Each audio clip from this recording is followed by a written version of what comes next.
It's good to be here in Pune. It's always been a venue that produces a good cricket wicket. There are a lot of runs on offer. Bowlers who bowl well can get wickets as well. So yeah, we're looking forward to a good contest and probably a very solid start in the one day series as well. Rasesh Mandani.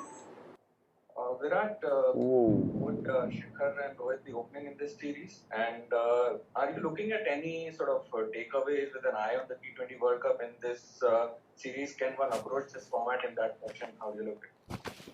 Yes, there are a couple of things that internally we have discussed that we want to keep an eye on. As far as the opening combination is concerned, yeah, Shikhar and Rohit will definitely start. When it comes to one day cricket, I don't think there's any issues or doubts over Rohit or Shikhar opening together. And they've been amazing for us in the past few years. So yes, we're going to start with that and other factors. It'll be interesting because there are a few younger players who are getting an opportunity in the one day setup for the first time. So I'm really keen to see how they go about executing their skills against a very strong England side. Srinivas Rao from the Times of India. Hi, Virat. Virat, what happens when you're faced with a format which suddenly lands up out of the blue, which is, in the present context of things, there's no relevance. As in, you're looking forward to a T20 World Cup again, then next year there's a T20 World Cup. And then you are eyeing a World Test Championship final. You played some really hard test cricket. So what happens when a format completely lands out of the blue? Is that seen as a distraction? Like, how do you all see it?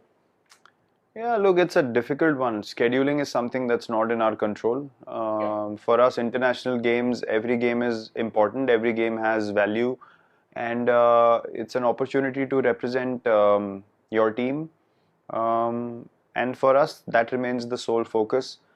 Yes, along the way, as I've said in the past many times, that scheduling and workloads is something that everyone will have to be very aware of and keep an eye out for, especially in today's day and age where you just don't know where restrictions might come in and you have to, even in future, might have to continue to play in bubbles. I think it's very important to consider how much cricket you're playing, and it's not just the physical side of things, but mental side of things as well. The players need to be spoken to and consulted with all around, and otherwise it's going to be a case of